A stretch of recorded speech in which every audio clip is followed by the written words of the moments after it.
김현정의 뉴스 쇼.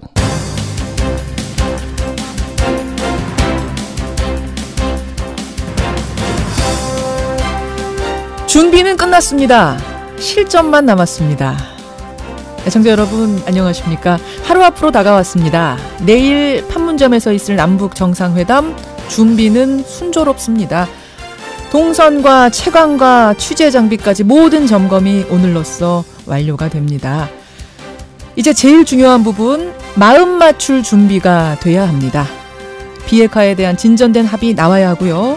남북 정상회담의 정례화, 연락사무소 설치, 또 비무장지대에서 병력을 단계적으로 철수하는 어떤 실질적인 DMZ 비무장화도 마음을 맞춰야 합니다. 내일 두 정상이 마주보고 앉을 테이블의 폭이 2018mm라고 하죠.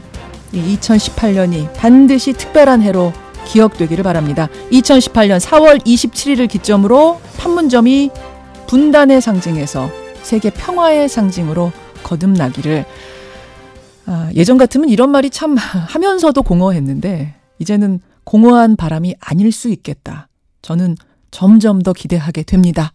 김현정의 뉴스쇼 출발하죠.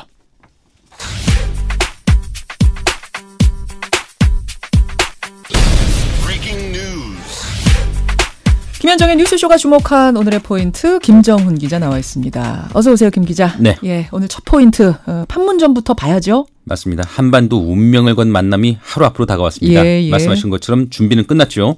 내일 문재인 대통령과 김정은 국무위원장이 판문점 평화의 집에서 회담을 하게 되는데요. 그 사이에는 2018mm 폭의 호두나무 재질의 테이블이 놓여 있게 됩니다. 이 호두나무 재질 단단하죠. 그렇죠. 앞으로도 뒤틀림이 없을 한반도 평화의 원년을 상징하고요. 그러니까 폭에도 의미가 있는 거고 나무의 재질에도 의미가 다 있는 거네요. 그렇습니다. 또 회담장 곳곳에는 금강산과 북한산, 또 백두산 장백폭포, 제주 일출봉의 그림 작품도 배치됐다고 하네요. 특히 정상회담에 앞서서 두 정상이 국군 의장대를 사열하기로 했습니다. 그러게요. 앞서 김대중 노무현 대통령이 북한군 의장대를 사열한 적은 있지만 북한 최고 지도자가 우리 군 의장대를 사열하는 거는 이번이 처음이죠. 그도 그럴 것이 사실상 지금까지는 우리 정상이 북한으로 가는 거였는데 이번에는 판문점에 우리 측으로 북한 지도자가 오는 거니까. 그렇습니다.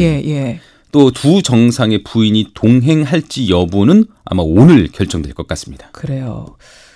판문점 일대가 지금 기대감 속에 긴장감도 돌겠는데요. 그렇죠. 근데 판문점은 물론 한반도를 넘어서도 마찬가지인 것 같습니다. 어제는요, 정의용 국가안보실장이 급거 미국을 찾아서 존 볼턴 국가안보보좌관과 회동을 했거든요. 남북 정상회담 준비 상황을 공유했고요. 또 곧바로 다음 달 중순 한미 정상회담을 개최키로 했습니다. 아마 북미 정상회담을 앞두고 비핵화 또 종전협정 그런 방안들을 최종 조율하기 위한 것으로 보이네요. 어쨌든 내일 남북 정상회담이 끝난 뒤에도 한반도를 둘러싼 논의는 계속 긴박하게 이어질 것 같습니다. 오늘 정상회담에 관련된 얘기는요. 권영철 선임 기자가 더 준비하고 있습니다. 2부에 함께 하시고요.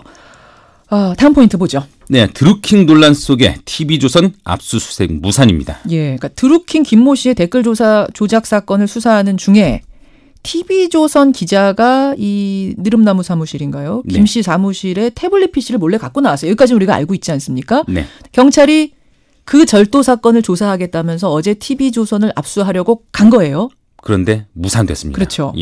어제 저녁에 경찰 수사관 10여 명이 영장을 갖고 TV조선에 진입하려고 했는데 기자들의 반발로 끝내 압수수색을 하지 못한 채 철수를 했습니다. TV조선 측은 해당 기자가 취재 윤리를 지키지 못한 것은 사실이다 이렇게 밝히면서도 국민의 알 권리를 위축시켜서는 안 된다 이렇게 주장하면서 막았었거든요. 그런데 하필 공교롭게 어제 국경 없는 기자회가 발표한 세계 언론 자유 순위에서는 우리나라가 지난해보다 20계단 오른 43위를 기록하기도 했네요. 경찰 입장은 뭐예요? 일단 어제는 철수했는데. 앞으로 일단 어제는 철수했고요. 이제 다시 한번 조율해가지고 어쨌든 압수의 영장을 다시 집행하겠다 이런 입장을 밝히고 있습니다. 다시 TV조선으로 들어가겠다 이런 입장을 밝혔군요. 어떻게 생각하십니까, 여러분? 마지막 포인트 보죠. 네, 정호성 비서관의 판결 확정입니다. 정호성 전 비서관 최순실 씨한테 그 청와대 기밀 문서를 갖다 준 유출한 혐의를 받고 있는 거죠? 네, 그 정호성 전 비서관의 대법원 선고가 오늘 예정돼 있습니다. 정 전 비서관 박 전 대통령 지시로 국무회의 말씀 자료 등 비밀 문건을 최순실 씨에게 누설한 혐의죠. 예. 1심, 2심에서 징역 1년 6월을 선고받았고요. 비밀 누설 혐의에서 공범인 박 전 대통령도 이달 초 1심에서 그 유죄가 인정됐습니다. 그렇죠. 한반도의 새로운 기운이 펼쳐지는 가운데 과거의 적폐는 하나하나 종결돼 가고 있네요. 예, 여기까지 오늘의 포인트. 김정은 기자 수고하셨습니다. 네. 네이버 뉴스에서 작성할 수 있는 댓글 수가 기사 한 개당 3개로 제한됩니다. 24시간 동안 클릭할 수 있는 공감수도 50개까지만 가능합니다. 막강한 네이버의 영향력에 비해 이번 대책은 일회성, 면피성에 그친다는 지적도 있습니다. 예, 드루킹 댓글 조작 사건. 이제 그 화살은 포털 사이트 네이버로 향하고 있습니다. 드루킹 일당이 댓글 조작에 동원한 유령 아이디가 한 2천여 개 된다 그러죠. 그리고 자체적으로 서버까지 구축을 해서 운영했다고 하는데 이런 규모의 매크로 조작을 네이버가 정말 몰랐을까? 혹시 알고도 방치한 거 아니냐? 이런 의혹들이 쏟아지고 있는 겁니다. 그러자 네이버가 어제 1차 댓글 시스템 개편안을 발표했습니다. 한 기사당 이제 1인이 한 사람이 달 수 있는 댓글을 3개까지로 제한하겠다. 그리고 24시간 동안 공감, 비공감 누를 수 있는 것도 클릭 수도 제한을 하겠다. 이런 내용이죠. 자, 이 개편안이 발표되자 가장 크게 반발하고 있는 곳이 자유한국당입니다. 땜질식이다. 이건 아무 소용없는 처방이다. 아웃링크제, 댓글 실명제 해야 된다면서 어제 네이버 항의 방문을 했습니다. 다른 당에서도 뭐 집단적인 움직임까지는 아니지만 개인적인 의견들이 지금 나오고 있죠. 자, 여러분은 어떻게 생각하십니까? 전문가의 의견 확인해 보겠습니다. 고려대학교 정보보호대학원 김승주 교수 연결을 하죠. 김 교수님, 안녕하세요. 네, 안녕하십니까. 우선 네이버가 우리나라 포털 시장에서 차지하는 비중은 지금 어느 정도나 됩니까? 일단 지금 논란이 되는 게 언론에 대한 영향력이니까, 그렇죠. 얼마나 많은 사람이 네이버를 통해서 뉴스 기사를 접하는가, 이걸 때 한 67.6% 정도가 네이버를 통해서 기사들을 접한다라고 통계가 나와 있습니다. 67.6%가 네이버 통해서 뉴스 본다. 네네. 그러다 보니까 네이버를 대표적으로 우리가 주목을 하게 되는 건데 어제 네이버가 여론조작 막겠다. 제2의 드루킹 사태 막겠다 하면서 자체적으로 발표한 이 댓글 시스템 개편안. 네. 교수님은 뭐 A부터 F까지 점수 있다면 몇 점 정도나 주시겠어요? 저는 C- 정도 줄 것 같습니다. C에서 플러스도 아니고 마이너스입니까? 네네. 그러니까 저는 사실은 네이버라면 예. 뭐 댓글 개수를 20개에서 3개로 줄이겠다. 이런 지역적인 것이 아니고 예. 지금 매크로와 관련해서는 네이버가 그동안 뭘 제대로 발표한 게 없단 말이죠. 그렇죠. 그러니까 투명하지 않단 말이죠. 예. 투명하지 않으니까 공감대 형성이 안 되고 음모론의 중심에 네이버가 쓰게 된 거거든요. 그래서 저는 이번 발표에서 차라리 네이버가 예. 앞으로 우리가 댓글을 차단하기 위해서 얼마만큼의 인력을 투입하겠다라든가 얼마만큼의 예산을 투입하겠다라든가 예. 앞으로 댓글 조작이 발견이 되면 예. 무관용 원칙에 따라서 무조건 수사당국에 의뢰를 하겠다든가 아니면 어떤 매크로 조작으로 의심되는 통계 수치를 정기적으로 발표하겠다라든가 예. 이런 기본 원칙이 일단 발표되고 그것을 통해서 좀 투명성을 확보하려는 노력을 먼저 보이는 게 우선적이 돼야 되지 않을까 좀 그렇게 생각합니다. 지엽적인 것을 먼저 발표한 데 대한 유감 이런 말씀이시군요. 그렇죠. 어차피 모든 매크로 조작을 막을 수 있는 단 하나의 기술이라는 건 존재하지 않습니다. 그것을 우회할 수 있는 건 시간이 지나면 또 나오거든요. 지금 한 사람당 한 아이디당 기사에다가 댓글 3개씩밖에 못 달게 했는데 이렇게 해도 매크로 뭔가 여론 조작하려면 할 수 있다고 보시는 거예요? 더 많은 아이디를 구입하면 되죠. 그러니까 지금 드루킹은 아이디 2,000개 유령 아이디 가지고선 막 매크로를 돌린 건데 아이디를 더 많이 만드는 방식으로. 그렇죠. 우리나라가 개인정보 유출 사고가 많이 나지 않습니까? 그렇죠. 그 개인정보가 유출된 걸 사들이면 됩니다. 그걸 이용해서 또 하면 되거든요. 돈은 조금 더 들겠지만 못하려면 못할 일도 아니다. 그렇죠. 그러니까 모든 매크로 대응 기술, 해킹 대응 기술은 예.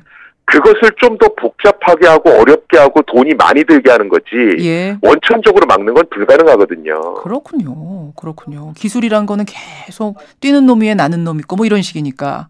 그렇죠. 근데 정치권에서는 이제 그 부분보다 다른 부분에 대한 지적을 합니다. 정치권에서 대안으로 얘기되고 있는 이번에 꼭 들어갔었어야 된다고 주장하고 있는 것 첫 번째는 자유한국당 박성중 의원의 법안으로 나오기도 했던 건데 아웃링크제. 그러니까 네. 뉴스 기사를 딱 눌렀을 때 해당 언론사의 홈페이지로 이동해서 보게 하는 방식. 그러니까 댓글 포털에 머물면서 거기다 댓글 쓰는 거 말고 CBS면 CBS, MBC면 MBC로 가가지고 보게 하고 댓글도 거기서 쓰게 하는 방식으로 하자. 어떻게 생각하세요? 저는 지금 정치권에서 여러 가지 얘기를 하는데 뭐 실명제도 얘기하고 뭐 여러 가지 얘기를 하는데 예. 정치권에서 어떤 안을 내놨을 때 좀 고민을 하고 내놨으면 좋겠거든요. 고민의 흔적이 안 보이세요? 저는 아웃링크제를 통해서 예. 댓글이 개선됐다라는 연구 결과나 사례를 본 적이 없거든요. 예를 들면 예.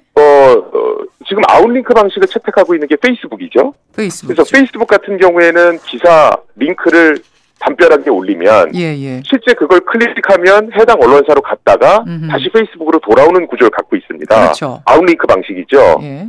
자, 그럼 제가 제 페이스북 담벼락에 예. 어떤 기사를 걸었습니다. 예.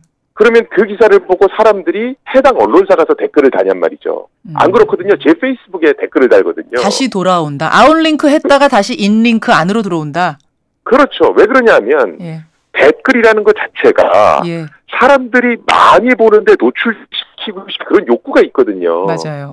예. 그러면 사람들이 많이 있는 네이버나 페이스북 가서 댓글을 달지 예. 해당 언론사 가서 달겠냐는 거죠. 또 해당 언론사로 갈 경우에 댓글을 달려고 그러면 또 사용자 인증하라고 그러거든요. 예. 그거 귀찮아서 안 할 확률이 훨씬 높단 말이에요.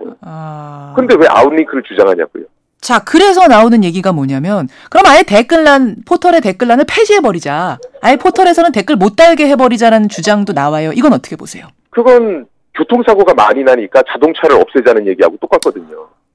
교통사고 날지 모르니까 아예 자동차 쓰지 말아라. 그렇죠. 굉장히 극단적인 방식이고 그런 방식을 인터넷에 자꾸 접목하려고 그러면 안 되죠. 인터넷이라는 데는 예. 자발적으로 사람들이 모여서 여러 가지 공감대를 형성하는 가운데 예. 문화를 만들어가는 공간이거든요. 예. 그런데 거기다 그런 극단적인 접근 방식을 채택한다고 그러면 인터넷의 기본 정신하고도 전 맞지 않다라고 봅니다. 이건 지금 정치란에 한해서는 댓글 폐지하자 이런 주장을 한 적이 있는데 교수님 보시기엔 그건 상당히 극단적인 방법, 불가능한 방법이라고 보시는 거군요. 그렇죠. 바람직하지 않은 방법이라고 보는 겁니다. 댓글 실명제 하자는 법안에 대해서는 어떻게 보세요?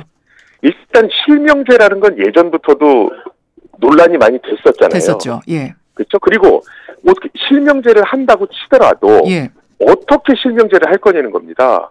예를 들어 휴대폰을 이용해서 신원 확인을 하겠다.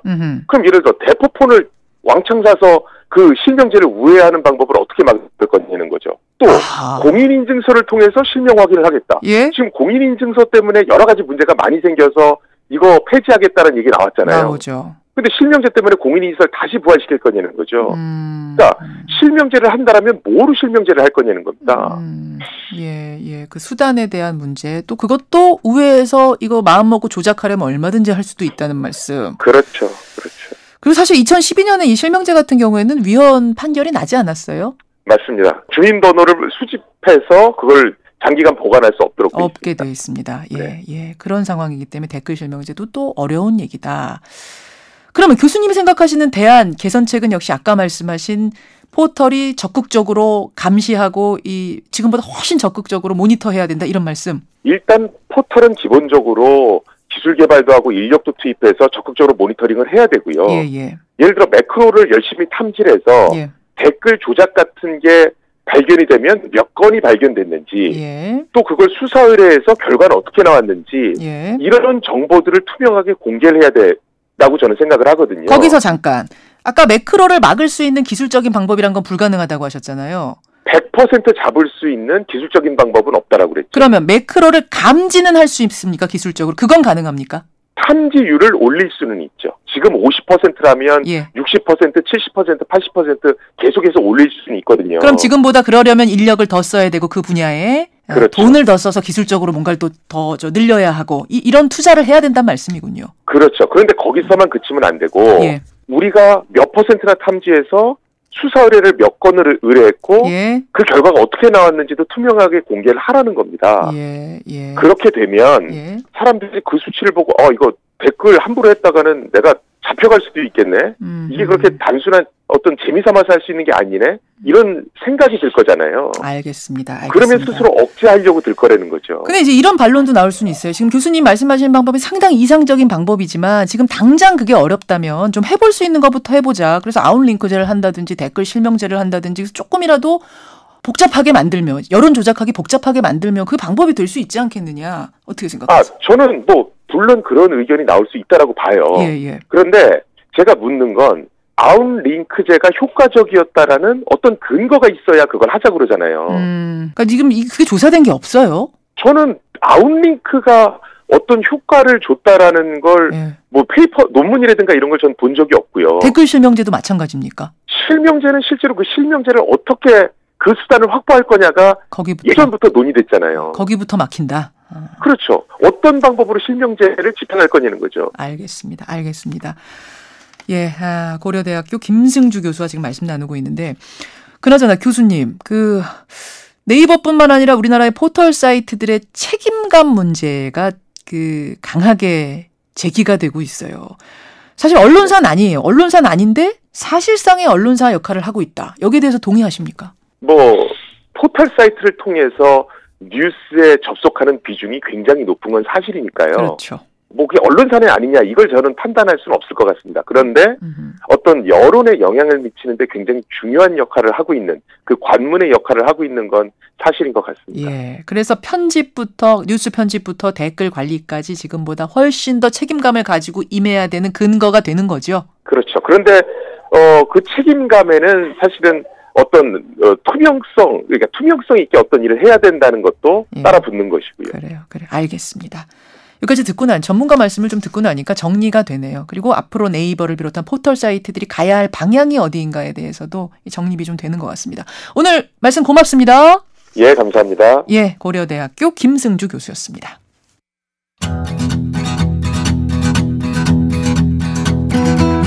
김현정의 뉴스쇼는 청취자 여러분의 참여로 이루어집니다. 트위터, 페이스북, 레인보우 게시판, 그리고 단문 50원, 장문 100원의 유료 문자 샵 1212, 우물정 1212 통해 참여하실 수 있습니다. 김현정의 뉴스쇼, 여러분과 함께 만듭니다. 김성환의 행간 시사평론가 김성환 씨 나오셨습니다. 어서 오십시오. 네, 안녕하세요. 역시 댓글 얘기에 대해서는 많은 분들이 다양한 의견을 주세요. 소신껏. 김병철님은 댓글 없애는 게 낫겠습니다. 예, 이렇게 얘기 많을 바에야. 이런 분이 계시는가 하면 김현숙님은 실명제 정도가 어떨까 싶습니다. 공감, 비공감 기능을 없앱시다. 요 얘기하신 분들이 많아요. 댓글은 달되 거기다 좋아요, 싫어요 요거 할 수 있는 기능이라도 좀 없애면 이런 매크로 조작 같은 게 줄어들지 않겠는가. 이런 아이디어들 지금 막 오고 있는데 어떻게 생각하세요? 댓글을 없애자. 정치권에서 특히 주장하고 있어요. 댓글 없애자. 아니 댓글조차 못 달면 국민들이 의견을 어디다 냅니까? 근데 저는 조금 개인적으로 반대인데요. 네. 국민들이 의견을 낼 수 있는 공간은 숨통을 틔워줘야죠. 근데 그게 악용될 수 있도록 만든 그런 이제 방식들을 좀 이제 바꿔나가야 될 필요가 있는데요. 네, 예. 지금 얘기 나오는 것처럼 언론사 기사를 링크해주는 역할을 하는 것도 하나의 방법이 될 수 있고요. 그럼 언론이 책임을 지게 되잖아요. 스스로가. 그러니까 기사들도 문제가 있다고 생각하면은 그런 부분에 대해서 또 언론이 각성할 수 있는 효과들도 있을 거고요. 이 얘기로 행간 다시 해야 될 것 같은 느낌인데. 이거 괜찮은 얘기인데요. 다음에 한번 우리 지금 행간으로 따로 준비를 좀 해보고 많습니다. 오늘 행간은 그 얘기는 아니에요. 네. 대한항공 얘기네요. 요즘에 대한항공 얘기 너무 많이 한다 이렇게 얘기하시는 분들이 있을 것 같은데요. 해도 끝이 없어요. 근데. 이른바 땅콩 행항에는 침묵했던 대한항공 직원들이 물컵 갑질 사태 이후에는 좀 달라졌습니다. 익명 게시판과 SNS에 사주 일가의 갑질 사례를 막 폭로하고 있잖아요. 여기서 그치지 않고 조직적인 행동에 나서고 있습니다. 내일 본사 앞에서 경영 정상화를 위한 전 직원 집회를 개최한다고 합니다. 이 사주 갑질에 저항하는 대한항공 직원들, 이 뉴스의 행간을 좀 살펴볼까 합니다. 대한항공 노조가 3개가 있는데 네. 이 3개가 공동으로 주최하는 그런 집회라면서요. 네, 맞습니다. 이 세 곳이 내일 낮 12시 10분 서울 공항동 본사 건너편에서 집회를 열 계획인데요. 노조는 이 대한항공은 그동안 오직 사주 주머니만을 채우는 곳간에 지나지 않았고 직원은 그곳을 채우기 위한 머슴에 불과했다. 이제 직원들이 한 목소리를 내야 한다 이렇게 밝혔습니다. 사실 이전 일을 생각하면 땅콩 해양 일을 생각하면 상상할 수 없었던 일이 벌어지고 있는 거나 다름이 없는데요. 그렇죠. 이번에는 그만큼 직원들의 분노가 강하다 이렇게 또 볼 수 있습니다. 또 대한항공 직원들은 이 노조가 구심점이 되기는 좀 어렵다 이런 이제 얘기를 하면서 우리 스스로 촛불 집회를 하는 게 어떻겠느냐 그런 얘기도 나오고 있어요. 이런 얘기까지도 나오고 있습니다. 우리는 더 이상 머슴이 아니다라고 하면서 조직적으로 저항하기 시작한 대한항공 직원들 이 뉴스의 이면 들여다보죠. 첫 번째 인간은 박창진 사무장이 만든 나비 효과다입니다. 박창진 사무장 땅콩 회항의 주인공. 네. 이 한겨레신문이 전한 대한항공 직원 단톡방에 올라온 글인데요. 네. 땅콩 사태 때 우리는 아무것도 할 수 없었다. 그 때문에 박창진 사무장님 같은 피해자가 생겨난 것이다. 이제 우리 힘으로 을들의 반격을 할 거다. 2015년 땅콩양 사태가 발생한 이후에 이 사주 일가에 맞서서 싸우는 박창진 사무장 모습을 보면서 대한항공 직원들은 어떤 생각을 했을까요? 그러니까 목구멍이 포도청이라고 해서 먹고 살려고 사실은 침묵한 거겠죠. 왜 공감하지 않았겠습니까? 제가 하고 싶은 말이 바로 그거예요. 또 얼마나 미안했겠습니까? 그렇죠. 그러니까 대한항공 직원 전체가 사실은 피해자였기 때문인데요. 이 며칠이 멀다 하고 고막 테러하고 뭐 모욕 주고 관세 프리패스하는 모습 보면서 왜 화나지 않았겠습니까? 화나고 부끄럽고 어디 가서 대한항공 직원이라고 지금 말도 못할 거예요. 네. 직원들. 그러니까 지금 대한항공 직원들은 나도 제2, 제3의 박창진이었다 이렇게 고백을 하고 있는 거나 다름이 없습니다. 그러네요. 네. 그러니까 박창진 사무장 한 명이 했던 저항의 날갯짓이 나비 효과를 일으켜서 지금 대한항공 직원 전체를 움직이고 있다 이렇게 볼 수 있다는 거죠. 그래요. 한 목소리를 내기 시작한 대한항공 직원들. 두 번째 행간은 뭔가요? 두 번째 행간은 기업은 곧 인간이며 인화가 중요하다입니다. 이건 어디 뭐 기업 벽에 붙어 있을 법한 훈화 말씀 같은 얘기를 하셨어요? 맞습니다. 한진그룹 창업주 고 조중훈 회장의 신념입니다. 조중훈 회장. 예. 그러니까 지금 말하자면 조현민, 조연아 할아버지. 씨의 할아버지. 예, 조양호 회장의 아버지입니다. 그렇죠. 1945년 인천에서 조그만 운송회사로 시작한 곳이거든요. 예. 그리고 한진그룹을 일궜습니다. 대한항공도 이루고요. 사람이 소중하다는 걸 아마 창업주는 절감했을 거고요. 직원들에게 그래서 인화를 강조했을 겁니다. 제일 중요한 건 사람이다. 인화다. 네, 맞습니다. 그런데 2002년 창업주가 사망하고 그 아들들이 벌인 건 바로 형제의 난이었습니다. 상속 다툼했고요. 그렇죠. 계열 분리 다 하고 난 다음에 한진중공업은 바로 희망버스의 주인공이 됐고 한진해운은 경영을 모르는 가정주부라고 했던 최은영 씨가 이 남편이 죽고 난 다음에 경영을 떠맡았다가 파산하고 거기가 또 여기죠. 맞아요. 회사는 망하는데 자기 배만 불렸다는 비난을 얻었습니다. 그리고 대한항공 조양호 일가는 지금 직원 하인 부르듯 했다고 해서 갑질 논란에 휩싸였습니다. 지금 하늘에 있는 조중훈 회장의 이 상황을 보면 기가 막힐 거예요. 맞습니다. 그렇죠. 다시 한번 창업주의 뜻을 되새겼으면 좋겠습니다. 도대체 내가 강조했던 인화는 어디 갔느냐. 네. 마지막 행간 뭡니까? 마지막 세 번째 행간은 사주 일가가 경영에서 손 떼는 게 목표여선 안 된다입니다. 이건 무슨 말씀이세요? 대한항공 직원들 지금 조직적으로 움직이고요. 또 뭐 소액주주들 모아가지고 주총 열어서 경영권 손 떼게 하겠다 이런 움직임도 있잖아요. 있더라고요. 근데 여기서 목표가 끝나는 건 안 된다는 겁니다. 지금 말을 못할 뿐이지 다른 재벌 기업들도 비슷한 현상들을 많이 겪고 있을 거거든요. 우리 댓글로도 많이 들어와요. 저희 회사도 비슷합니다. 이런 얘기들. 네. 그러니까 집중투표제 의무화라든가 다중대표소송제라든가 이런 것처럼 상법을 좀 개정할 필요가 있다. 대주주 권한을 좀 막을 수 있는, 제한할 수 있는 그런 법적 제도적 장치를 이번 기회에 좀 만들어야 한다는 겁니다. 한 발짝 더 나아가자. 김성환 씨 수고하셨습니다. 네, 고맙습니다.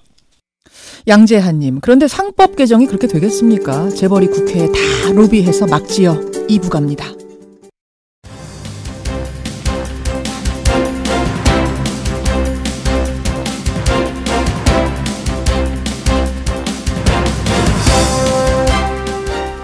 온 국민의 염원인 남북정상회담 평화적이고 성공적으로 이루어지기를 학수고대합니다. 청취자 권춘희님 문자 주셨는데요.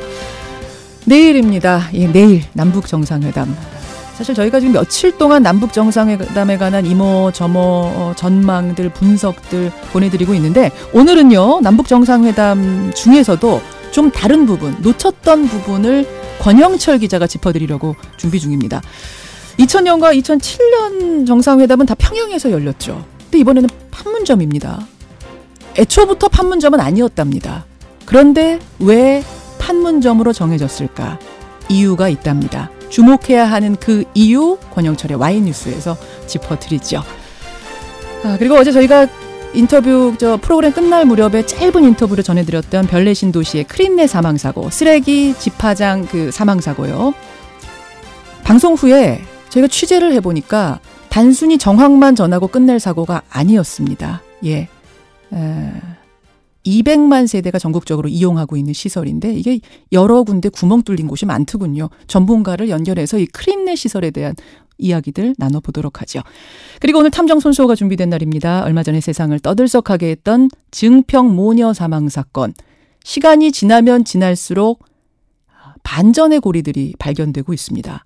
탐정의 눈으로 짚어본 이 사건의 3가지 반전 잠시 후에 확인하시죠. 50원의 단문 100원의 장문 유료 문자입니다. 샵 1212 카톡 레인보우까지 열어놓고 출발합니다.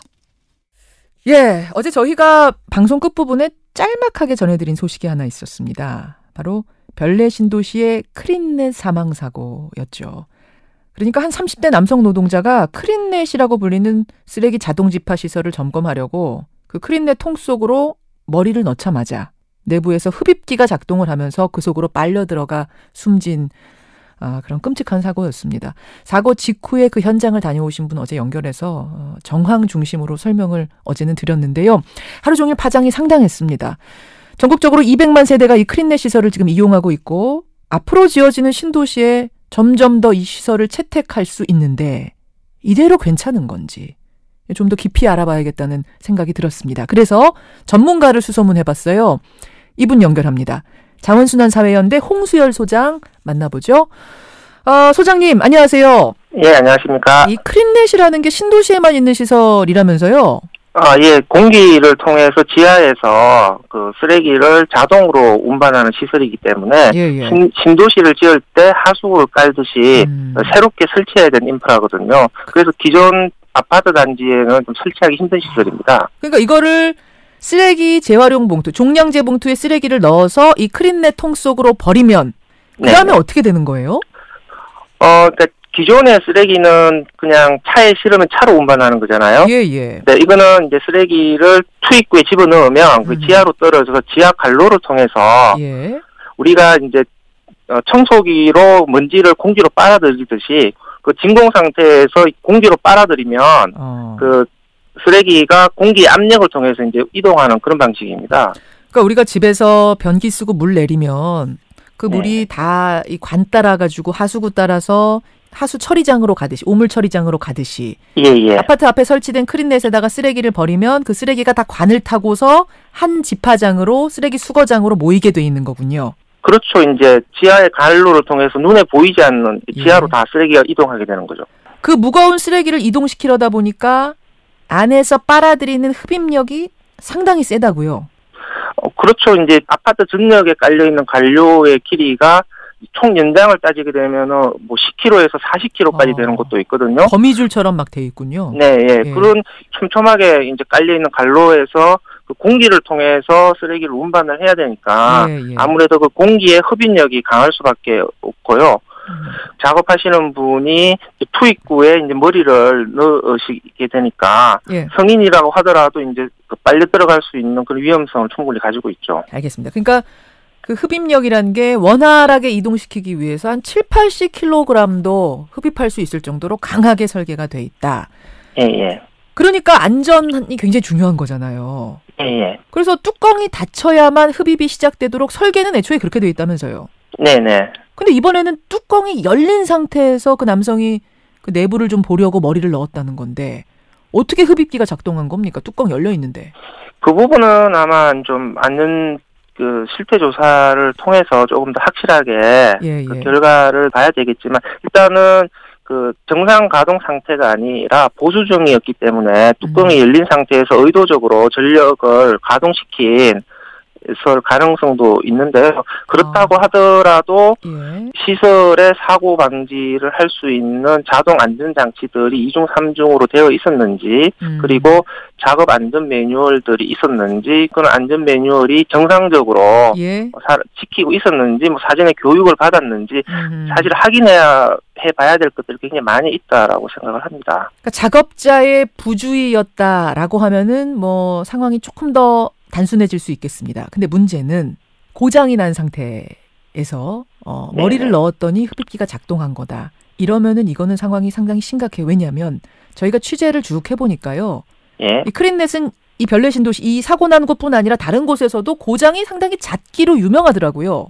네네. 예, 주민들이 고장난 상태인 것을 한두 번 본 게 아니다라는 얘기가 여기저기서 나오던데 맞습니까?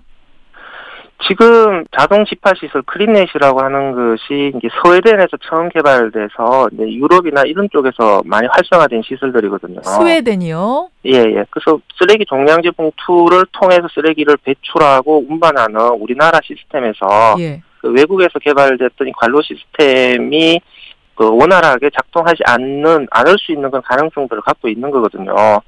그래서 좀 우리나라에서 이게 유독 굉장히 고장이 굉장히 자주 일어나고 고장이 현재와 같이 수시로 너무 잦은 빈도로 일어난다라고 하는 것 자체가 일단은 작업자의 사고 위험을 높이는 잠재적인 배경들이 되는 것이고요. 예. 평상시에도 주민들이 배출할 때 이제 일어날 수가 있는 거고 특히 애들이 이제 배출을 할 때 특히 이제 위험에 이제 노출될 가능성이 있는 거죠. 안전관리 기준 같은 거는 뭐 어떻게 되어 있습니까? 이게 좀 애매하게 되어 있는 거죠. 그러니까 폐기물 관리법에서는 이 자동 지파 시설이 폐기물 처리 시설로 전혀 분류가 되어 있지 않습니다. 예. 폐기물 처리 시설 설치와 관련된 설치 기준도 없고 이 운영하는 데에 있는 관리 기준도 없어요. 그러니까 그럼 아예 그냥 사각지대에 놓여 있는 거네요. 크린넷이란 시설은? 그렇죠. 민간에서 그냥 자체적으로 관리해야 되는 그런 시설이지 외부에서 공공기관에서 점검하고 관리하는 그런 시스템이 아닌 거죠. 그러니까 법의 사각지대에서 놓여 있는 거죠. 또 하나 저는 걱정인 게 이게 그러니까 지하로 거미줄처럼 관을 뚫어가지고 쓰레기 집화장까지 이동시키는 거라고 하셨잖아요. 네네. 예. 그럼 뭔가 컨트롤 타워가 있어서 거기서 계획적으로 허가를 해서 여기다 이렇게 관을 뚫어라. 뭐 이렇게 해주는 식이 돼야 되는데 마구잡이로 이 동네 설치하고 저 동네 설치하고 이러다 보면 장기적으로 봤을 때는 집안에도 영향을 줄 가능성은 없는가? 그러니까 이제 두 가지 가능성을 생각을 해봐야 되겠죠. 이제 지진이나 싱크홀과 같은 자연 재난이 발생을 해서 관로 자체에 문제가 생겨서 교체를 해야 되는 경우가 발생을 할 수도 있고요. 장기간 사용을 하다 보면은 아마 관로가 노후화되면서 관로를 교체해야 될 상황이 발생을 하는 거거든요. 그렇죠. 그랬을 때에 재난에 대비할 수 있는 이 대응 시스템이 갖춰져 있는가라고 하는 문제와 노후화된 관로를 교체를 해야 할 경우가 발생을 했을 때에 그 누가 비용을 부담해서 교체를 할 것이냐, 교체를 하지 못한다라고 했을 때에 그러면 쓰레기는 어쨌든 계속 배출되는데 수집을 해야 될 거지 않습니까? 그러면 이 쓰레기의 정상적인 수집이 될 수 있도록 이런 부분에 대응할 수 있는 그런 시스템이 전혀 마련되어 있지 않습니다. 순수 민간 시설로 어떤 법정 규정도 없고 그냥 편리하자고 설치해놓고 나가지고 나중에 주변 지형에 영향을 줄 문제 혹은 관이 노후화됐을 때 쓰레기 대란이 벌어지면 이건 어떻게 할 것인가 등등의 문제는 지금 이게 해결이 안 된다. 뭐 뾰족한 대책이 없이 지금 설치하고 있다 이 말씀이신 거예요. 네네. 제가 앞서도 말씀드렸습니다.만 200만 세대가 이 클린넷을 전국적으로 이용하고 있습니다. 2008년부터 신도시 지어질 때마다 이 시설들을 많이 이제 도입을 했는데 이게 무슨 주민 복지용 운동시설 설치 이 정도 차원이 아니라 일종의 쓰레기 이동 인프라를 구축하는 상당히 큰 규모의 사업임에도 불구하고 어떠한 명확한 규정도 없이 우후죽순처럼 굉장히 빨리 들여올 수 있었던가. 저는 그 부분이 좀 희한해요. 이게 마치 하나의 유행처럼 이렇게 갑자기 번지기 시작을 했는데요. 갑자기 이렇게 탄력을 받아서 확산된 시점이 그 이명박 전 대통령이 이제 스웨덴을 방문하고 그 스웨덴에 설치되어 있는 이 자동 지파 시설을 둘러보고 난 이후에 신도시 개발에서 집중적으로 이제 선택이 되기 시작을 했거든요. 스웨덴에 이명박 대통령이 가가지고 이 시설을 본 다음에 이거 좋다 하고 난 다음부터 신도시를 중심으로 많이 도입이 됐다. 네네. 업계의 로비가 활발하게 작동을 하지 않았을까. 일종의 이것도 하나의 사회적 인프라로 볼 수 있는 건데 물론이죠. 안전장치의 마련이라든지 이런 부분에 대해서는 상대적으로 소홀했다고 생각합니다. 예, 어제 그제군요. 이제 그제 큰 사고가 발생했습니다. 그러면서 이 신도시에 지금 우후죽순처럼 들어오고 있는 크린넷 시설이란 것에 대해 다시 한번 생각을 하게 됐는데 이번 사고 후에 별내 크린넷 사고대책위원회가 어제 꾸려졌고요. 남양주시에서는 이 대형 투입구들, 지금 문제가 된 이 대형 투입구에 대해서는 운영을 아예 임시 중단시킨 상태라고 합니다. 앞으로 어떤 대책들을 좀 세워가야 될까요? 우선적으로는 전국적으로 크린넷 시설들에 대해서 안전 점검을 확실하게 다시 한번 할 필요가 있을 것 같고요. 예. 좀 제도적으로 시설의 설치와 관리와 관련된 기준을 좀 만들어서 적용할 필요가 있을 것 같습니다. 알겠습니다. 크린넷 시설 분명히 굉장히 편리하고요. 선진 시설임에는 분명합니다. 다만 지금처럼 고장과 사고의 위험성을 내재한 채 계속 이렇게 확대 운영해도 되는 것인가? 이 부분에 대해서는 반드시 성찰이 필요하리라 생각이 됩니다. 오늘 여기까지 말씀 듣죠. 선생님 고맙습니다. 네, 감사합니다. 예, 자원순환사회연대 홍수열 소장까지 만났습니다.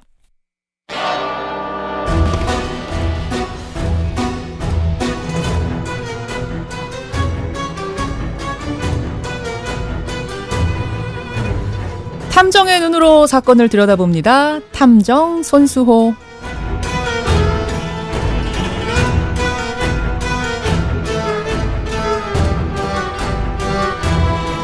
우리 사회에 관심을 모으고 있는 사건을 보다 자세히 들여다보는 시간이죠. 탐정 손수호. 오늘도 손수호 변호사 나오셨습니다. 어서 오세요, 손 탐정님. 네, 안녕하세요. 청취자 6684님이 탐정 손수호, 탐정 소설 읽는 것처럼 긴장되고 스릴 있고 기대됩니다. 이러셨는데 긴장되고 스릴 있고까지는 좋은데 이분이 재미있다 그러셨는데 네. 야 이게 재미있기에는 사실은 사건들이 다 그렇죠. 좀 무시무시하잖아요. 네. 우리가 다 오늘도 그래요. 오늘도 그래요. 네. 일단 오늘 얘기하기 전에 우리가 지난주에 김학의 전 차관의 별장 성접대 사건 네. 이거 다루지 않았습니까? 그렇습니다. 그리고 나서 그 피해 여성을 저희가 찾았어요. 네. 인터뷰 들으셨어요? 네. 그러셨죠? 네. 그리고 나서 일주일 사이에 변화가 있었다고요. 그렇습니다. 사실 검찰 과거사위원회가 이 사건에 대해서 재조사를 권고할지 말지 확정을 못한 상태였습니다. 지난주까지만 해도 그랬어요. 그렇죠. 예. 그런데 방송 이후에 재조사 권고하기로 결정을 했고요. 재조사해라라고 권고. 물론 결정을 아예 재조사다 이렇게 결정할 수는 없어요. 그럴 권한이 없지만 권고하면 굉장히 강한 제스처인 거잖아요. 아무래도 재조사로 이어지지 않을까 이렇게 기대가 되고요. 또 그뿐만 아니고요. 삼례 나라 슈퍼 살인 사건. 누명 쓴 사건이죠. 이거 저희가 올해 2월에 다뤘는데 이 사건 역시 이제 재조사 권고 대상이 됐습니다. 그래요. 이런 것들이 보람이죠. 예, 저희가 이제 주목했던 사건들이 이런 결과로 이어지는 거 이게 보람입니다. 청취자분들이 많이 관심을 보여주셨기 때문에 이렇게 변화가 생기는 것 같아요. 그래요. 그래서 오늘 주제도 우리가 관심 있게 봐야 되는데 뭘 골라오셨어요? 네, 증평 모녀 사망 사건입니다. 이건 얼마 전에 일어난 사건. 그렇죠. 엄마와 아이가 사망을 했는데 이게 몇 달이 지나도록 아무도 몰랐어요. 그러다 발견이 돼가지고 큰 충격을 줬던 그 사건. 그렇습니다. 처음 이 사건이 알려질 때도 역시 큰 충격을 줬는데 사실 그게 끝이 아니라 시간이 지나면서 반전을 거듭하고 있는 그런 사건인데요. 오늘 이 사건의 세 가지 반전을 이야기하겠습니다. 세 가지 반전. 사실 저도 궁금해요. 보도들이 하도 오락가락하고 막 이래서 한번 좀 손 탐정님이 정리해 주셨으면 좋겠다 했는데 바로 그 사건. 일단 개요부터 좀 정리해 주시죠. 네, 오래된 사건이 아닙니다. 이번 달 6일이에요. 네, 충북 증평군에 있는 한 아파트에서 40대 여성 A씨 그리고 A씨의 4살 밖의 딸이 숨진 채 발견됐는데요. 그렇죠. 아파트 관리비가 연체됐어요. 그래서 관리소 직원이 찾아갔습니다. 그런데 문 두드렸지만 반응이 없어서 문을 따고 들어갔는데 둘의 시신을 발견해서 신고한 거죠. 부검 결과 3개월 전에 사망한 것으로 추정됩니다. 그리고 유서가 발견됐어요. 그렇죠. 혼자 사는 게 너무 힘들다. 아이도 내가 데려가겠다. 동생을 부탁한다는 내용이었는데요. 관리비가 연체될 정도로 생활고에 시달렸고 또 사기죄로 고소까지 당한 상태였기 때문에 이를 비관한 A씨가 끔찍하지만 딸을 살해하고 스스로 목숨을 끊은 것으로 추정되는 사건이었죠. 그렇죠. 그래서 이게 사실 사회의 무관심 또 복지 사각지대에 놓여 있다가 일가족이 함께 목숨을 끊은 기억하실 겁니다. 2014년 송파 세모녀 사건. 송파 세모녀. 이 사건이 다시 벌어진 거 아니냐라고 많은 사람들이 생각을 했죠. 맞아요. 상황이 그랬어요. 남편 없는 상태였고 아이 데리고 어렵게 사는데 막 관리비 밀려있다 그러고 딱 봐도 송파 세모녀 사건 같았거든요. 네. 송파 세모녀 사건은 생활고 비관했던 그 유명한 사건. 그렇습니다. 2014년 서울의 한 단독주택 지하층에 살던 60대 노모 그리고 두 딸이 방 안에 번개탄을 피워놓고 스스로 목숨을 끊은 사건인데요. 그렇죠. 당시 세모녀가 수입이 없었어요. 또 질병도 있었습니다. 하지만 사회보장체계의 도움을 받지 못했는데요. 당시 월세 그리고 공과금 70만 원이 든 봉투 또 그 옆에는 죄송하다라는 내용을 적은 유서를 남기고 스스로 목숨을 끊었죠. 많은 분들을 눈물지게 했던 그 사건. 그렇습니다. 사실은 그 사건인 줄 알았어요. 그런 건 줄 알았어요. 네, 그렇죠. 그런데 반전이 세 가지나 있었다고요? 네, 그렇습니다. 사실 그 송파 세모녀 사건이 있은 후에 법이 또 많이 바뀌어졌습니다. 맞아요. 그래서 송파 세모녀 법이라고 불리는 여러 법률이 만들어져 시행됐고요. 또 복지 사각지대가 그래서 줄어들 것으로 기대를 많이 했어요. 그런데도 이번 증평 사건이 발생하자 정부는 제도를 더 보완하겠다. 이렇게 그 복지 사각지대에 놓이는 경우를 더 줄이겠다라고 말을 했는데 사실은 이번 사건의 경우에 또 반전이 있는 거죠. 네, 그렇죠. 일단 반전 세 가지인데 첫 번째부터 알아볼까요? 증평 모자 살인 사건, 사망 사건의 첫 번째 반전은 뭡니까? 네, 첫 번째 송파 세모녀 사건과는 달랐다. 사실은요, 이게 지금 달랐다는 말도 있고, 아니다, 같다는 보도도 있고, 보도가 막 왔다 갔다 해가지고. 좀 헷갈리는데 다른 게 맞습니까? 손탐정이. 결과적으로는 다른 겁니까? 증평 모녀와 송파 모녀는? 유사한 점도 있지만 다르다고 보는 게 더 맞을 것 같아요. 그래요? 네. 처음에는 당연히 이 사건도 생활고로 인한 것이기 때문에 이제 송파 세모녀 사건과 유사하다고 생각했습니다. 저도 그렇고요. 네.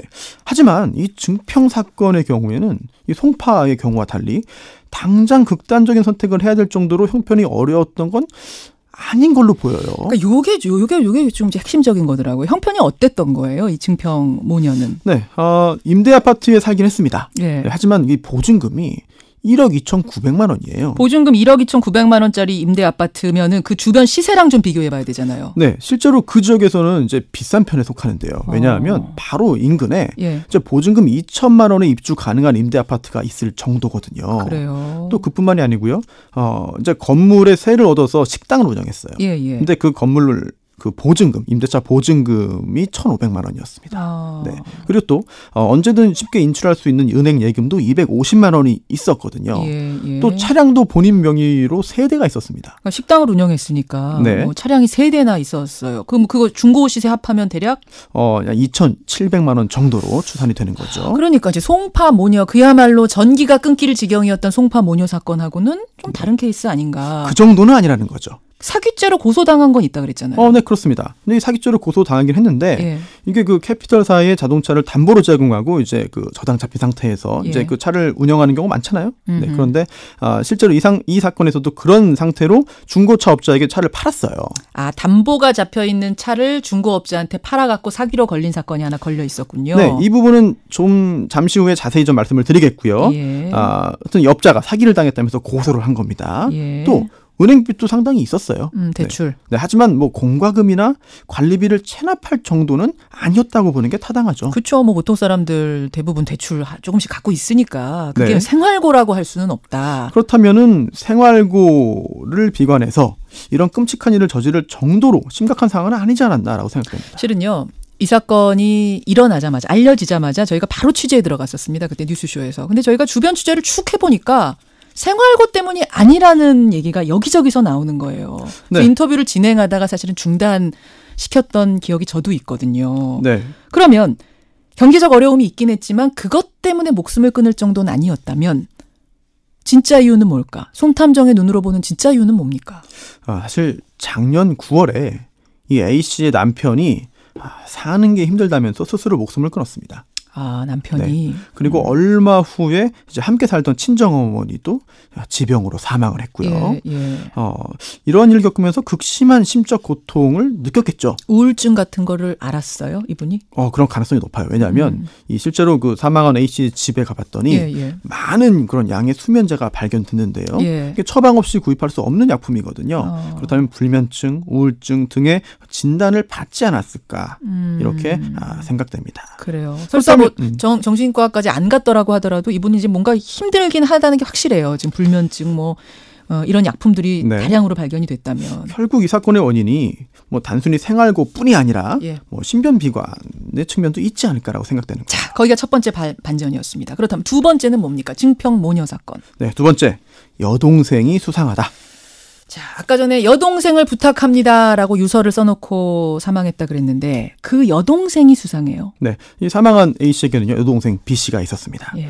조금 전에 이 언니가 캐피털 회사로부터 고소당했다라고 했잖아요. 중고차 매매업자로부터 고소당했다라고 말씀을 드렸는데요. 예, 예. 사실 그 차를 중고차업자에게 판매한 게 언니가 아니라 동생이었어요. 여기서부터 사실은 이 사건이 꼬이기 시작했죠. 네, 예. 동생은요 이 언니가 이미 사망한 시점인 올해 1월 2일 언니 아파트의 지하 주차장에서 이 중고차 업자를 만나서 차를 팔았습니다. 예. 당시에 이 동생이요. 숨진 언니의 신분증, 인감증명, 주민등록 초본, 위임장을 다 가지고 있었어요. 또 언니의 휴대전화까지 사용을 했습니다. 이게 드러나면서 자살인 줄 알았던 이 사건이 이거 뭐야? 아닌 거야? 이렇게 지금 반전이 일어나기 시작했던 거죠. 네. 의심을 많은 분들이 하게 된 거죠. 예. 이 얘기는 여동생은 그럼 이미 언니가 숨진 거를 알았다는 얘기가 되는 거 아닙니까? 그렇습니다. 가지고 나와서 팔았다는 거니까. 네. 근데 신고를 안 했다는 얘기가 되는 거네요. 그렇습니다. 그리고 또 이게 중고차업자가 이제 일주일 전부터 동생과 연락을 했어요. 예. 네, 그리고 또 그 상황에서 그 동생은 차가 그 담보로 제공돼 있지만 매매대금 받으면 저당부터 풀어주겠다라고 약속을 해서 이제 그 매매 계약이 진행된 건데 뭐 약속을 믿은 중고차업자가 언니의 통장으로 1,350만 원 송금을 했습니다. 근데 동생이 그 돈을 바로 다음 날 출금해서 인도네시아로 떠났어요. 잠깐 정리해 볼게요. 그러니까 언니와 조카는 이미 사망한 상태에서 언니 서류들 싹 가지고 언니 중고차를 팔고 그 돈을 뽑아가지고 인도네시아로 간 상태. 그렇습니다. 그래서 중고차업자가 처음에 고소할 때 동생을 당연히 고소했고요. 그랬겠죠. 또 사망한 줄 몰랐던 언니까지 함께 고소했습니다. 그랬겠죠. 네. 중고차업자도 언니가 사망한 사실을 몰랐던 거죠. 네. 또 하나 이렇게 의심스러운데 사실 이 언니가요. 남편 사망한 뒤에 동생하고 함께 식당을 운영했습니다. 함께. 네. 그런데 장사가 잘 되지 않았어요. 그래서 여기저기서 이제 돈을 빌렸고요. 또 식당 직원 이야기에 따르면은 차를 팔아서 즉 중고차를 팔아서 갚겠다라는 말을 자주 했다고 합니다. 경찰이 이 사기죄 고소 사건을 수사했죠. 그러면서 외국에 나가 있는 동생에게 귀국해라, 출석해라라고 요구를 했어요. 하지만 동생은 다음 주에는 꼭 가겠다면서 귀국을 계속 미뤘고요.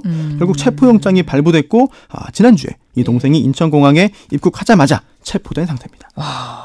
참 미스테리해요. 미스테리한 겁니다. 예. 근데 이 사건, 일단 세 번째 반전 가기 전에 합리적인 의심입니다. 이거는 합리적인 의심. 네.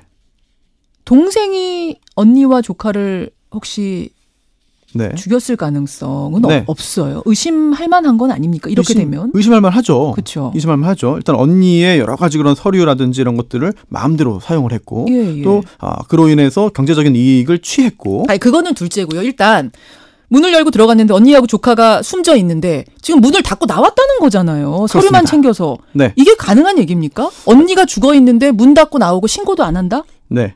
이게 그래서 이 동생이 이렇게 말을 했어요. 무서워서 신고 못했다. 무서워서? 네. 그런데 무서워서 신고 못한 사람이 나중에 언니 가방을 훔쳐나와서 사기에 이용했다? 그 말이 안 되죠. 네. 의심이 가죠. 신고도 못할 정도로 손이 덜덜 떨리고 무서웠는데. 그러니까요. 그런데 경찰에 따르면요. 이 현장에서 발견된 유서의 필적을 감정해봤대요. 그랬더니 언니의 필적이 맞답니다. 그러니까 타살이라고 의심할 만한 정황이 지금까지는 없다. 네, 실제로 타살 흔적이 발견되지 않았다고 목을 졸렸다든지 약을 먹었다든지 이런 건 전혀 없다는 거예요. 물론 이제 그 조카 4살짜리 아이에 대해서는 타살 흔적이 있습니다만 언니가 타살됐다는 흔적이 없다는 거죠. 그래요. 그리고 아이가 타살 흔적이 있다. 이거는 뭡니까? 이게 혹시 세 번째 반전입니까? 뭐 그렇진 않은데 관련돼 있습니다. 그래요. 세 번째 반전 가죠 그럼. 아이가 함께 죽지는 않았다. 함께 죽지 않았다? 아이랑 엄마랑 같이 숨진 채 발견됐다면서요? 발견은 같이 됐죠. 네, 하지만 동생의 경찰 진술에 따르면 이렇습니다. 언니가 11월 27일이나 28일에 조카를 살해했다. 그리고 12월 5일에 언니 집에 가보니까 언니가 숨져 있었다. 언니가 딸을 살해한 뒤에 그 사실을 동생에게 알렸다는 건데요. 와, 이건 또 무슨 얘기입니까? 네. 이때도 동생이 아무 조치를 취하지 않은 거예요. 통상적이지 않죠. 언니 집에 가보니까 조카가 숨져 있더라.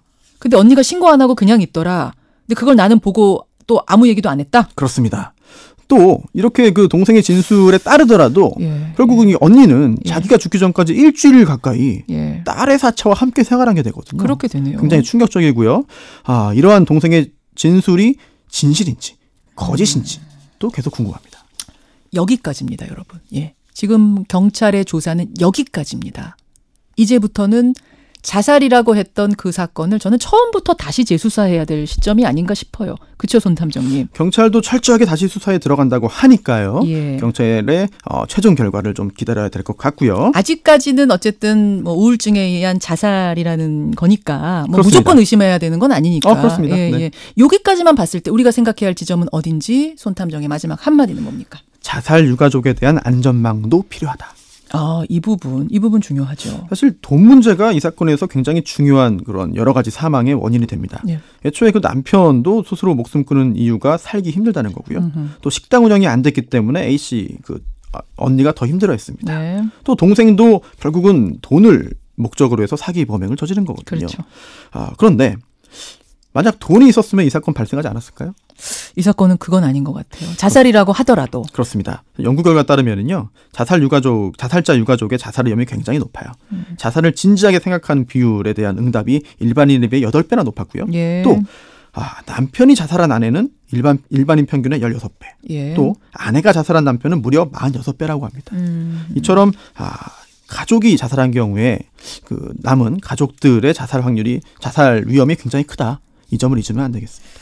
이거는 이제 이 사건이 자살이라는 전제하에 지금 일단은 마무리를 지어주셨지만 지금 많은 청취자들은 아주 지금 확정 지을 상황은 아닌 것 같다는 문자를 많이 보내주세요. 그래서 경찰도 재조사를 하는 거죠. 반드시 재수사를 철저히 좀 했으면 좋겠다.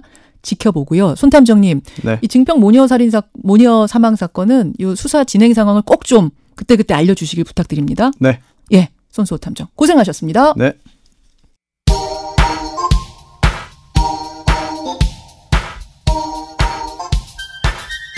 김현정의 뉴스쇼 CBS 라디오와 함께하고 계십니다. 저는 퇴근길 시사잡기 정관용입니다. 강한영님, 손수호 변호사 열일하고 계시네요. 이런 문자들 많이 보내주시는데 코너가 탐정이잖아요. 그러니까 이제 여러 가지 가능성을 열어놓고 이것저것 이제 제시를 해드리는 겁니다. 경찰도 지금 수사 중인 거니까 좀 끝까지 책임감 있게 사건을 마무리 지었으면 좋겠고 아직까지는 자살입니다. 자살이니까요. 뭐 이걸 가지고 과도하게 의심하지는 말 안 돼. 꼼꼼하게 조사해달라, 수사해달라 이 당부를 드립니다. 크림넷에 관해서도 최호유님, 허재호님, 남성남님 외에 많은 분들이 걱정을 하셨고 또 그 네이버 댓글 관련해서는 대안들을 지금 많이 보내주고 계세요. 하지만 댓글을 폐지하자 여기에 대해서는 대부분이 부정적인 의견들 나오고 있습니다. 고맙습니다. 권영철의 Y뉴스로 넘어가죠. 어서 오십시오. 권영철 안녕하십니까. 기자. 댓글을 꼼꼼히 읽으십니까? 보통 기사 써놓고 윗부분은 몇 개 정도는 보죠. 다 읽지는 못하죠. 대부분이 그래요. 그 윗부분을 몇 개 정도 읽는데 대부분 윗부분이 추천 순대로 배열이 되니까 좋아요 많이 눌린 거. 어쨌건 그걸 가지고 조작을 했다는 거 아닙니까? 댓글이 소통의 수단이잖아요. 어떤 반응이 보이는지를 물론 메일을 보내거나 전화를 하는 분이 있긴 하지만은 댓글로 소통하는 거기 때문에 없애는 부분은 좀 문제가 있을 건데 그런 조작의 의미 그렇죠. 그런 거는 좀 없어야죠. 막으려면 막을 수 있다는 거 아닙니까? 물론 매크로를 전면적으로 차단하는 기술이란 건 없대요. 다만 매크로가 돌아가면 그걸 볼 수는 있답니다. 잡아낼 수는 있답니다. 감지는 가능하답니다. 그럼 왜 못합니까? 해야지요. 뭐 소문도 조작하는데요. 뭐든지 뭐 합니다만 다양선에서 그렇게 얘기하시면 결국 우리가 알아서 소비자가 잘 판단해야 되는 거예요. 제일 중요한 건 민주주의는 주권자가 제일 중요합니다. 스스로 판단해야 안목을 키우자. 하지만 지금 이 포털사들이 더 무거운 책임감을 가져야 된다는 것만은 분명하다는 말씀 전하면서 Y뉴스 오늘 남북 정상회담에 관련된 얘기 가지고 오셨네요. 네, 판문점에서 열리죠. 이게 이제 처음으로 남측 지역이라는 상징성도 있고요. 예. 전 세계의 이목이 분단의 상징인 판문점으로 몰린다는 그런 의미도 있을 겁니다. 그렇죠. 제3차 남북 정상회담 왜 판문점으로 잡았을까 이렇게 주제를 정해봤습니다. 판문점. 네. 처음부터 판문점은 아니었다면서 여러 개가 논의가 됐다면서요. 우리 측과 남측이 지난번에 정의용 국가안보실장, 서훈 국정원장이 북측에 특사 파견을 갔었잖아요. 갔었죠. 방북에서 이제 그 문제를 논의를 했는데. 우리 쪽은 3가지 안을 가져갔다 그럽니다. 3가지 안 어디입니까? 첫 번째는 아무래도 서울이겠죠. 서울. 예, 두 번째는 제주도를 제안했던 것으로. 제주도도 있었군요. 세 번째가 판문점으로 하되 남측 지역을 대안으로 제시했다는 겁니다. 지난 3월에 핀란드에서 열렸던 남북미 1.5트랙 반민 반관 회동이 있었죠. 여기에 참석했던 한동대 국제정치학과 김준영 교수는 회담 장소를 판문점으로 정한 건 신의 한 수였다 이렇게 평가를 했습니다. 신의 한 수다? 아니 뭐 서울로 아주 들어오거나 네. 평화의 섬 제주도까지 쭉 내려가는 것도 굉장히 좋아 보이는데 왜 판문점이 신의 한 수입니까? 우리는 서울을 희망하지만 북에서는 오기 어렵고 그 이유가 뭐 지난번 항의 시위도 있고 이런 문제들 보안 있잖아요. 문제 때문에. 또 제주는 좀 거리가 멀고 좀 그런 한계가 있죠. 그래서 판문점을 제안한 것으로 안다면서 북에는 부담을 주지 않으면서 네. 남측에서 열린다는 걸 상징하는 절묘한 신의 한 수가 됐다. 그런 의미에서. 네. 그랬더니 북한이 흔쾌히 받아들였대요. 그러니까 이렇게 합의가 되지 않았겠습니까? 그랬겠죠. 사실 북한 김정일 국방위원장은 판문점을 깊이 해왔습니다. 왜요? 판문점이 유엔군, 정확하게 표현하자면은 미군이 관할하는 지역 아니겠습니까? 그러네요. 그러고 보니까. 반면 김정은 위원장은 현재의 한반도 현안을 논의하기 위해서는 이런 문제가 걸림돌이 되어서는 안 된다는 입장을 보인 것으로 알려졌습니다. 예. 상당히 실용적이고 실리적이라는 걸 엿볼 수 있죠. 그러네요. 북측에서는 처음에는 평양을 제안했던 이번에도 평양으로 오시오. 예. 그렇지만 1차, 2차 정상회담을 평양에서 했는데 3차 정상회담까지 평양에서 간다면은 북에 끌려간다는 인상을 줄 가능성. 세 번째까지 우리가 가는 건 좀 그렇습니다라고 한 거예요. 그런 입장을 북한이 받아들였고 예. 정부 한 고위 관계자는 판문점은 민족 분단의 상징, 그 아픔의 현장으로 남아 있는데 예. 역사적 맥락 속에서 이제 그 매듭을 푸는 첫 출발을 그곳에서 시작하자고 제안했고 북이 이를 받아들였다 이렇게 설명했습니다. 그 부분에서 좀 찡하네요. 네. 민족 분단의 상징, 분단이 시작됐던 그 지점, 네. 그 지점에서 만납시다. 1953년 7월 27일 휴전협정, 정전협정이 여기서 체결됐지 않습니까? 그 테이블에서 다시 만납시다. 네. 네. 그래요. 분단 이후에 처음으로 그러니까 판문점 회담이 열리는 거니까 장소에 대한 예. 의미가 상당히 큰 거예요. 네. 그렇습니다. 이 판문점은 서울에서 62km, 개성에서는 10km 거리에 있습니다. 그렇죠. 해방 이전 행정구역은 경기도 장단군 진서면 널문리였습니다. 이 널문이 한자로 표기하면은 판문이 되는 것이고요. 널문. 예. 너에다 리을 받침 널문. 널문이 되고 여기에 주막이 있던 자리가 점이 돼서 판문점이 된 겁니다. 그런 거예요. 네네. 정의용 실장은 지난 3월 평양을 다녀온 뒤에 가진 공식 브리핑에서 판문점은 우리 분단의 상징이라면서 그간 2차례 남북 정상회담 모두 평양에서 열렸다. 네. 이번 3차 남북회담이 판문점 남측 구역인 평화의 집에서 개최된다는 것은 상당한 의미가 있다 이렇게 얘기를 설명을 했었습니다. 예, 장소의 상징성에 대한 얘기. 그래서 선택이 됐다 네. 이야기해 주셨는데 자, 서울이나 평양이 아닌 판문점으로 선택된 다른 이유들도 또 있습니까? 첫 번째는 회담에 집중하기 위해서일 겁니다. 문재인 대통령이 평양을 방문하거나 김정은 위원장이 서울을 방문할 수도 있지만 그럴 경우에는 회담 외에도 부대적인 행사가 많습니다. 예를 들면 뭐 서울에 온다 그러면 어디도 뭐 남산도 좀 구경해야 될 거고 뭐 어디 갈 건가를 고민을 해야 되는 거죠. 방문도 해야 되고 그리고 거기 보안은 어떻게 해야 될 건가 이런 거 다 고민해야 되죠. 경호 문제 다룰 수 있죠. 판문점에서는 일단 의장대 사열 외에는 만찬 외에는 아직 공식 일정이 없습니다. 거기 가서 뭐 할 것도 없잖아요. 사실. 회담 의지에 집중하는 거죠. 예. 그러니까 1차, 2차 정상회담을 보면은 부대 행사가 꽤 많았습니다. 역사적인 회담이고 상징성이 컸기 때문인데 이번에는 회담에 좀 집중하자 이런 차원일 수 있고요. 그래요. 두 번째는 아무래도 장소가 주는 상징성이 크기 때문입니다. 예.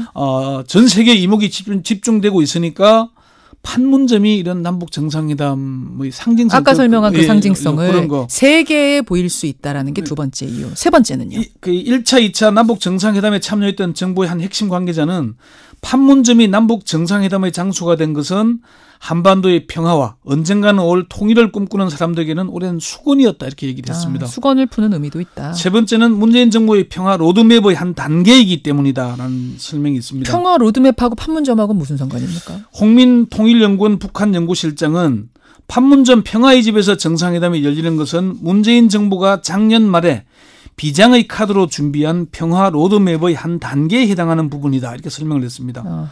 일부러 이 공간을 선택할 가능성이 있다라고까지 말했어요. 문재인 대통령이 지난 10월 4일 지난 14선언 10주년 기념식 축사에서 이런 얘기를 한 적이 있습니다. 노무현 대통령은 제가 지켜보는 눈앞에서 군사 분계선을 직접 걸어서 넘으면서 저는 이번에 대통령으로서 이 선을 넘어갑니다. 제가 다녀오면 더 많은 사람들이 다녀오게 되고 점차 금단의 선이 무너질 것입니다라고 말했다. 이렇게 회고를 했거든요. 그러면서 14정상선언은 금단의 선을 넘는 수많은 국민들에 의해서 반드시 이행될 것이라고 강조를 했습니다. 그런 로드맵의 한 단계다. 판문점이 선택된 네 번째 이유는 그럼 뭡니까? 1차와 2차 정상회담에서 다음 정상회담은 남측에서 한다고 합의를 했습니다. 그러고 보니까 그러네요.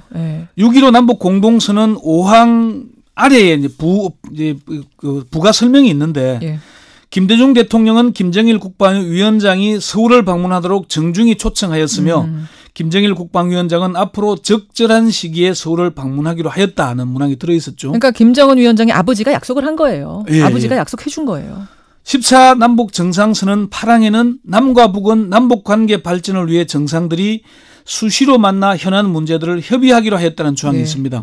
그리고 당시 회담 상황을 잘 아는 한 전문가는 당시 다음에는 남쪽으로 오라는 말이 있었다 이렇게 얘기를 했습니다. 그러니까 판문점이든 서울이든 제주든 어쨌든 이번에는 남쪽이었어야 하는 하나의 중요한 이유가 되는 거네요.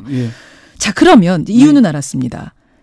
이 판문점 정상회담이 과연 정례화도 될 수 있을까? 이거 좀 짧게 예측 가능해요? 임종석 남북 정상회담 준비위원장은 필요하면 수시로 판문점을 통한 회담 이렇게 갈 수 있을까 하는 것이 중요한 저희들의 관심사안이다.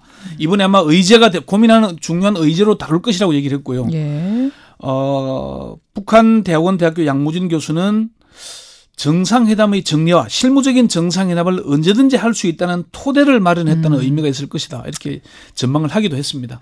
거기까지 갔으면 정말 좋겠네요. 네. 권영철 선임 기자 수고하셨습니다. 네.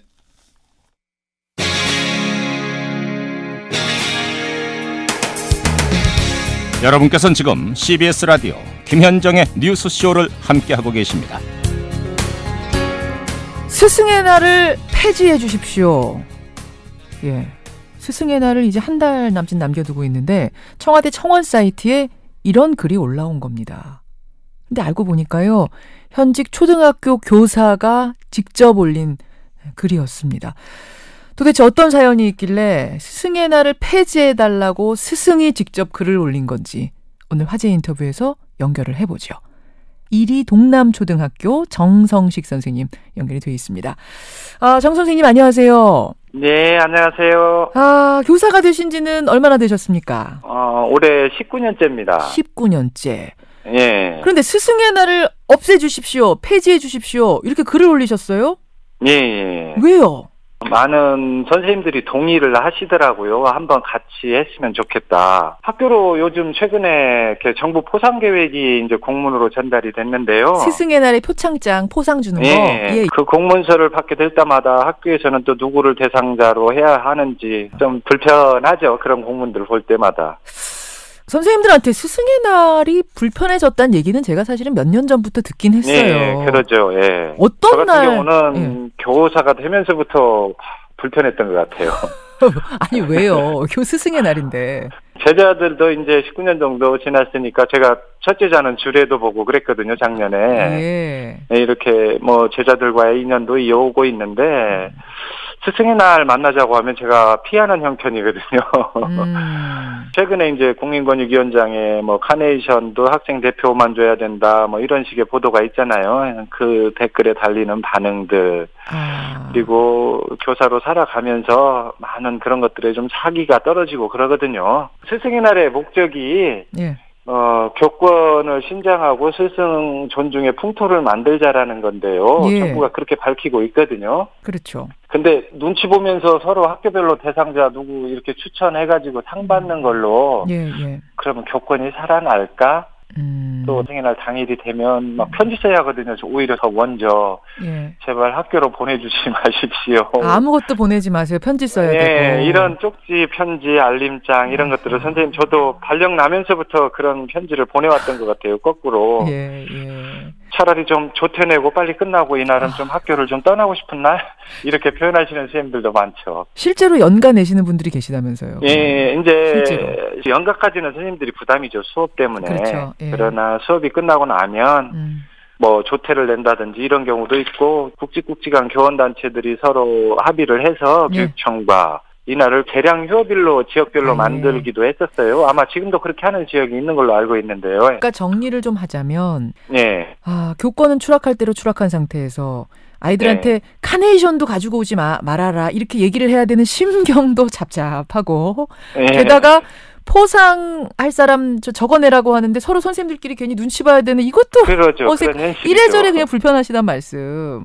심정적으로 많이 불편하죠. 선생님, 근데 김영란법 때문에 선물 안 되는 건 제가 알고 있는데 촌지는 당연히 안 되고 카네이션도 안 돼요? 국민권익위원회 해석으로 보면은 카네이션도 안 되죠. 이제 편지나 종이 카네이션 뭐 이런 거는 되는데 생화 카네이션은 안 돼요? 대표만 줄 수 있다. 그 대표가 과연 대표의 자격을 가지고 그러면 또 학생 회장인지 동아리 회장인지 저는 이런 논란을 보면서 서글프다 그런 생각이 들거든요. 그것을 받고 싶어하는 교사들은 저는 아무도 없을 거라고 생각을 해요. 현장의 교사들. 그러면은 아이가 카네이션 가지고 왔는데 그걸 가지고 이제 멀리서 봤을 땐 종인 줄 알았는데 가까이 가지고 오니까 생화예요. 그러면 얘야 미안하지만 내가 이걸 달 수가 없어 하면서 보내야 되는 거예요? 그러죠. 음료수 하나 마저도 지금. 캔커피 하나 가지고 와도 얘야 네가 그걸 받을 수 없어 하면서 그냥 손에 쥐어서 보내야 되는 거예요? 그렇죠. 그런 실랑이가 아이들하고 이제 초등학교 제가 1학년 담임하고 있는데요. 올해는. 애가 울기도 한 적도 있거든요. 가져가라 그러니까. 그런 에피소드도 있죠. 제가 직접적으로 겪었던 거는. 그럴 때는 심정이 어떠세요? 이걸 뭐라고 설명하면서 얘한테 이걸 커피를 가져가라 그래야 되나? 뭐 초등학교 1학년 아이들이 법이라 이런 말들을 알겠어요. 그러나 이런 것들을 받으면 안 되는 이유. 이런 것들을 아이의 눈높이에 맞춰서 설명을 해야 되죠. 학부모님들한테도 그런 설명을 좀 누차해야 되고.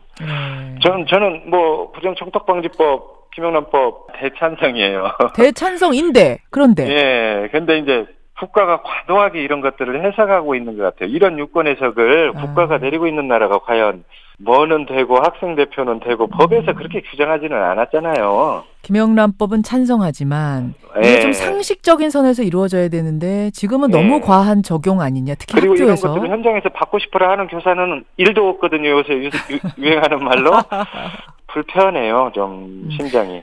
잠재적인 범죄자 취급당하는 것 같다. 그렇게 말씀하시는 그런 느낌을 토로하시는 선생님들도 있죠. 실제적으로. 제가 그 선생님 청원글 밑에 달린 댓글들 봤어요.